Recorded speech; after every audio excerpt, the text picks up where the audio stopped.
2주 만에 우리 성도님들을 만나니 너무나 반갑고 기쁩니다. 부족한 저희 부부와 12분의 성도들이 그리스 트리키의 성지순례를 무사히 잘 다녀올 수 있도록 기도해 주신 모든 성도님들께 진심으로 감사드립니다. 그리고 지난 주일에 저를 대신하여 말씀을 전해주신 신철순 원로 목사님과 또 주중에 귀한 말씀을 전해주신 장로님들께도 깊은 감사의 말씀을 드립니다. 성지 순례를 통하여 많은 것을 느끼게 되었고 교회의 미래에 대하여 많은 생각을 하게 되었습니다. 이번 성지 순례를 통하여 보고 듣고 느끼고 깨달은 모든 내용들을 목회 사역 가운데 잘 실천하여서 앞으로 주산제일교회를 든든히 세워나가고 성도들을 겸손하게 섬기도록 하겠습니다. 이번 성지 순례에 재정과 기도로 섬겨주신 우리 주산제일교회와 또 모든 성도님들께 다시 한번 감사의 인사를 드립니다. 오늘 본문의 말씀은 예수님께서 두 파트로 나누어 말씀을 전하고 있습니다. 예수님이 말씀하신 앞부분은 책망의 말씀이고 뒷부분은 초대의 말씀입니다. 먼저 20절에서 24절까지의 말씀은 예수님이 특별한 지역, 특별한 마을을 지적하면서 책망의 말씀을 하고 있습니다.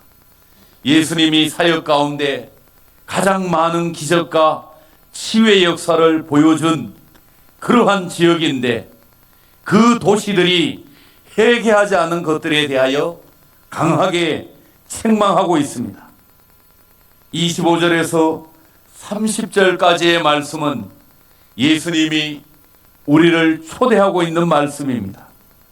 예수님은 인생의 무거운 짐을 지고 가는 우리 인간들을 불쌍히 여기시고 안식의 자리로 초대하고 있습니다.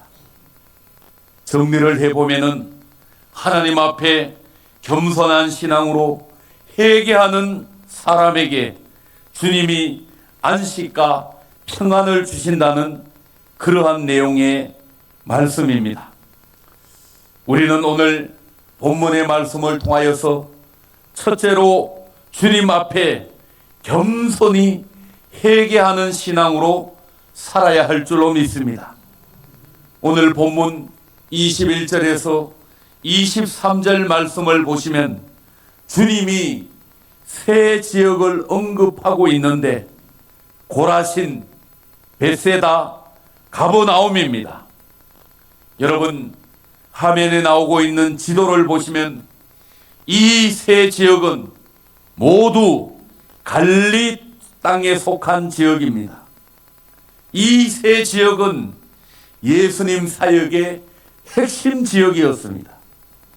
예수님이 갈릴리 지역에서 사역을 시작하셨고 갈릴리 지역에서 많은 시간과 에너지를 투자하며 사역을 하였습니다.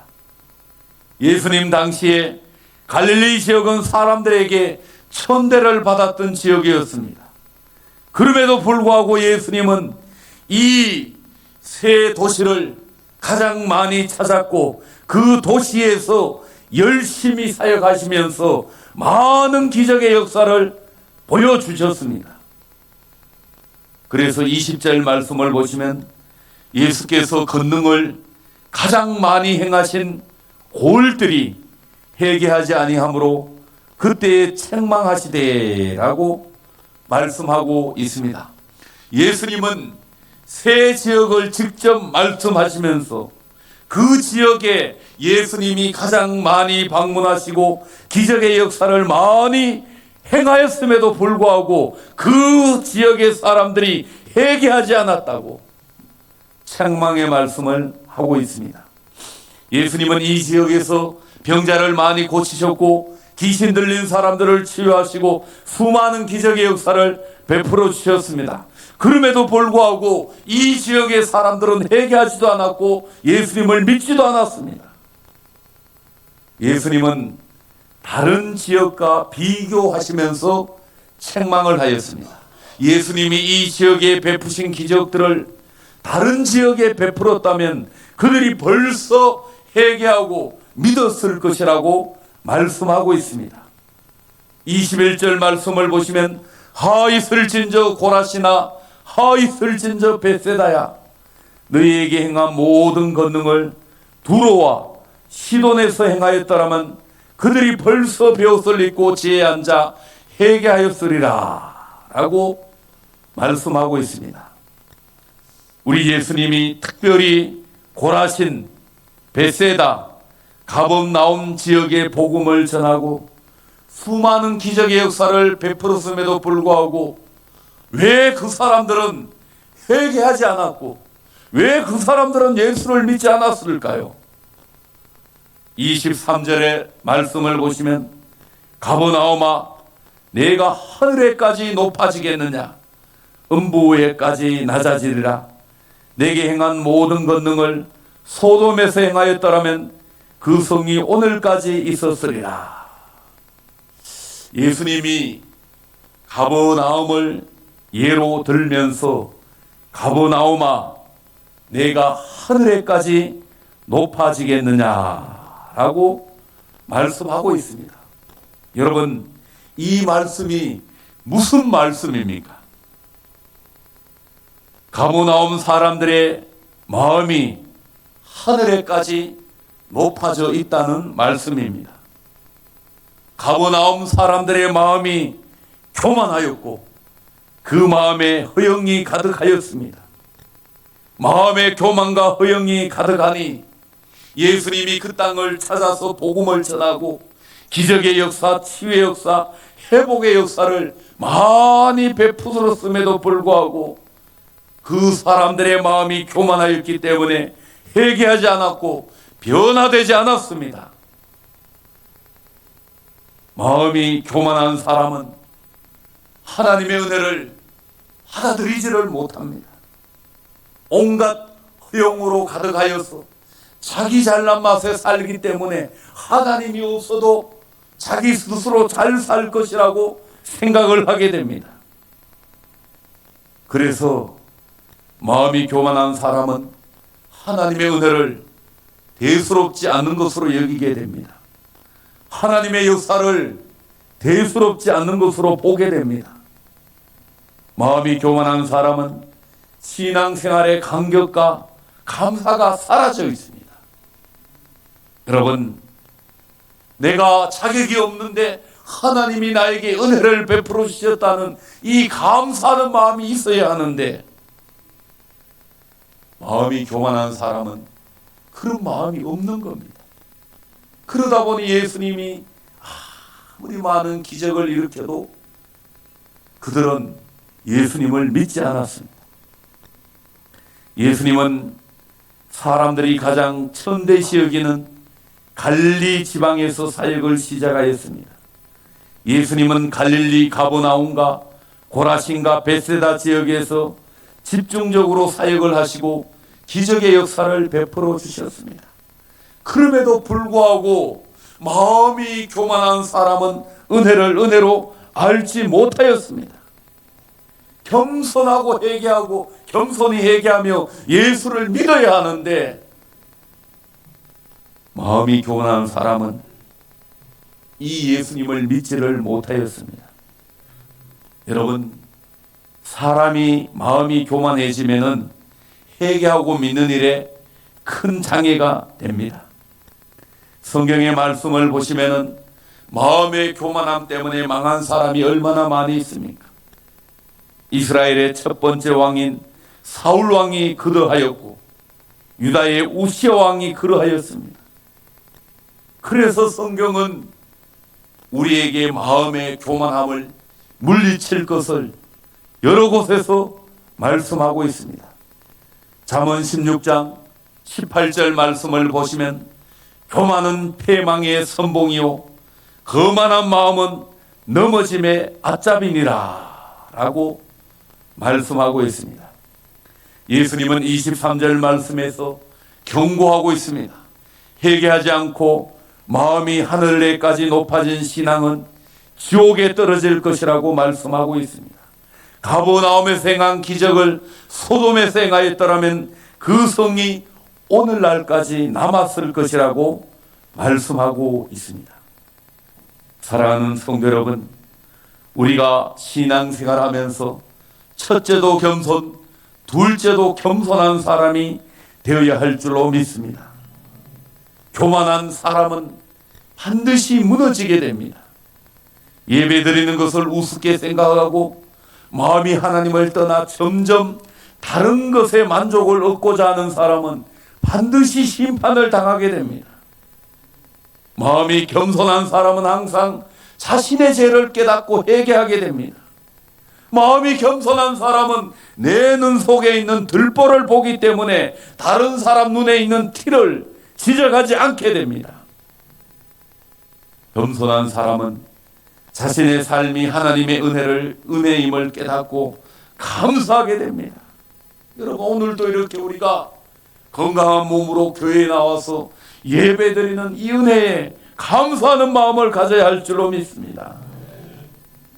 하나님은 오늘도 교만한 사람을 물리치시고 겸손한 사람에게 은혜를 베풀어 주십니다. 하나님의 은혜를 하나님께 받은 은혜가 많으면 많을수록 더욱 겸손하게 회개하는 성도가 되어야 할 줄로 믿습니다. 내가 하나님께 받은 복이 많으면 많을수록 더욱 겸손하게 나누고 베푸는 삶을 살아야 할 줄로 믿습니다. 두 번째로 우리는 겸손한 마음으로 주님의 초대에 반응해야 합니다.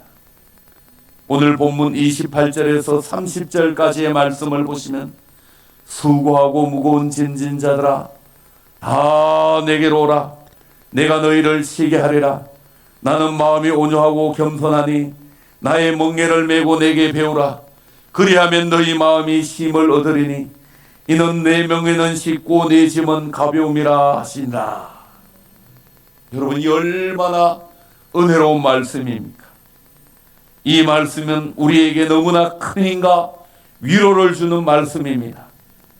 예수님은 우리 인생을 정리하시기를 수고하고 무거운 짐진 자라고 말씀하고 있습니다.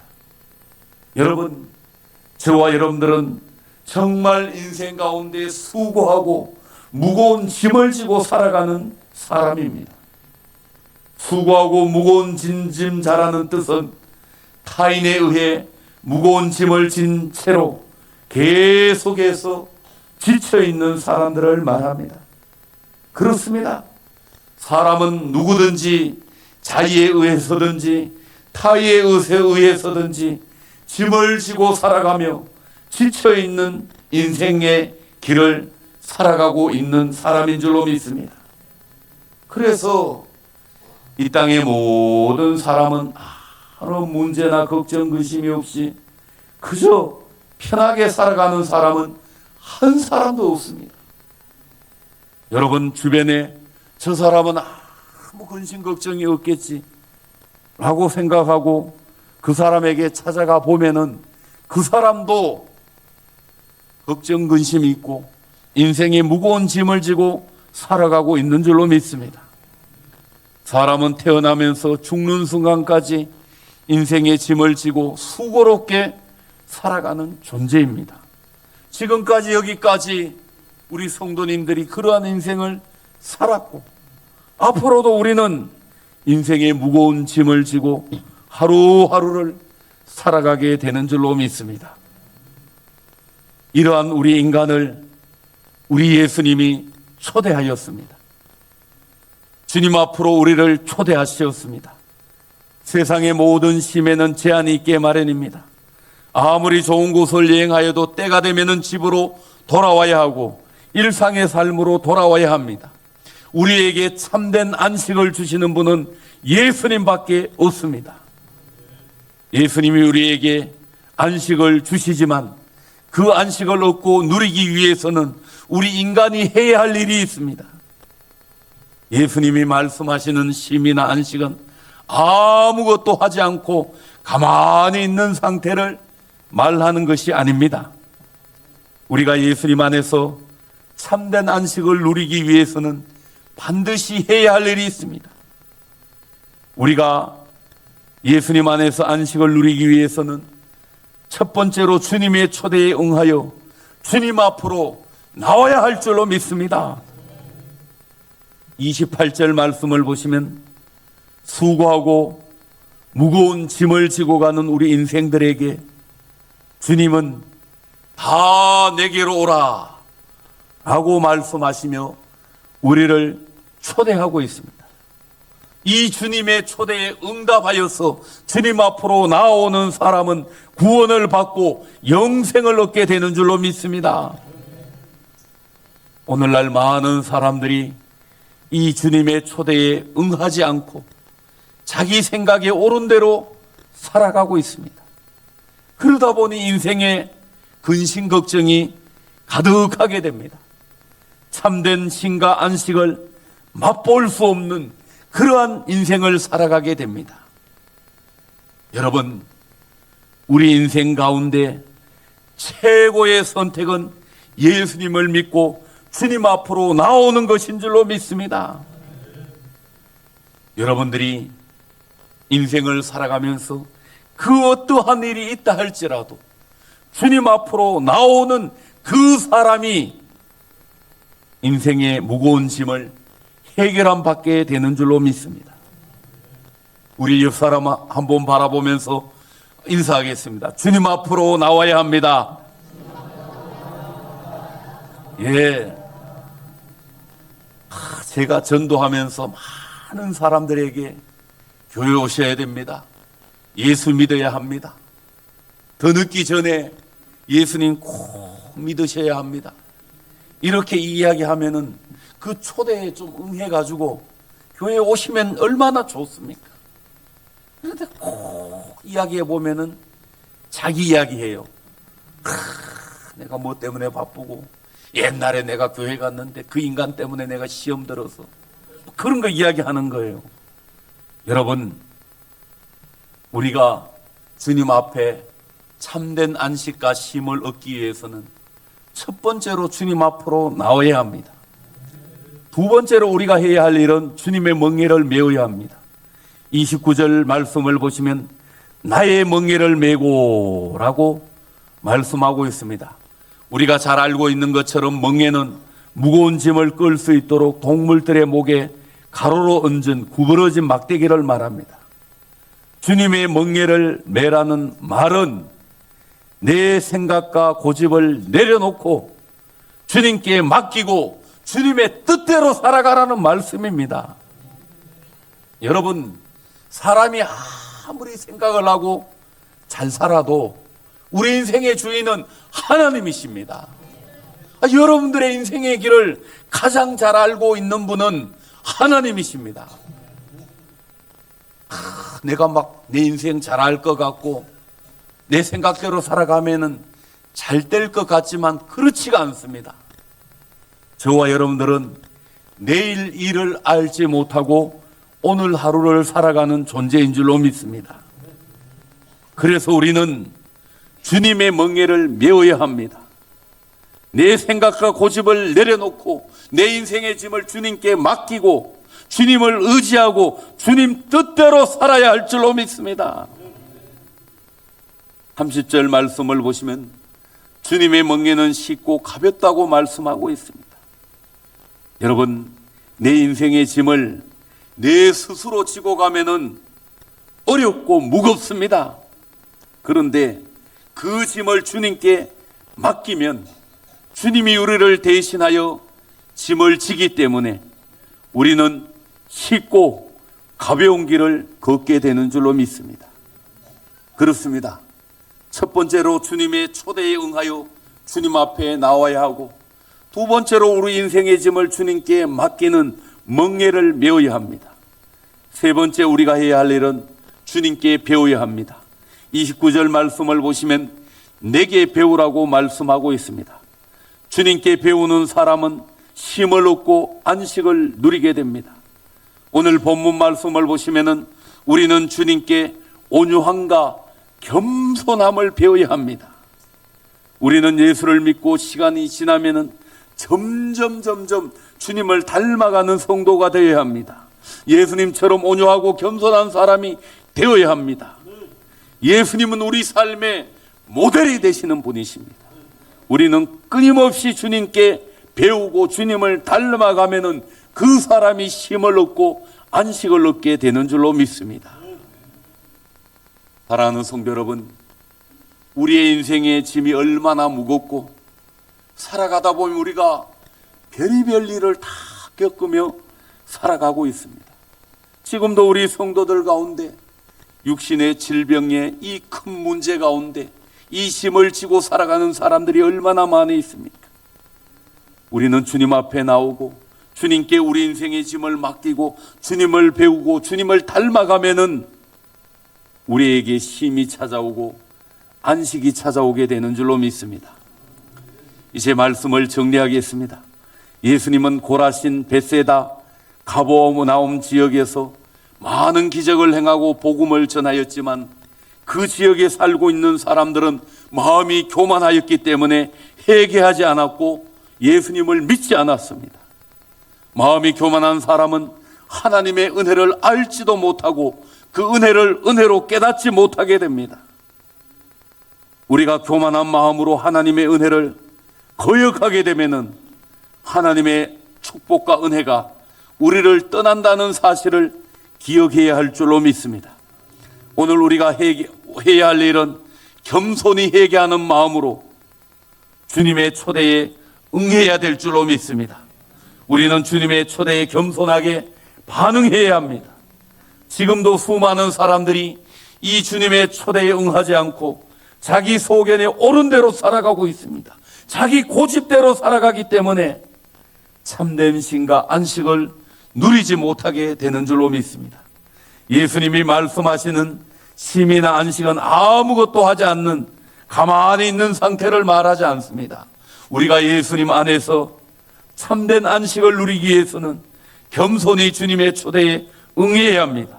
주님의 멍에를 메고 주님을 배우는 그러한 성도가 되어야 할 줄로 믿습니다.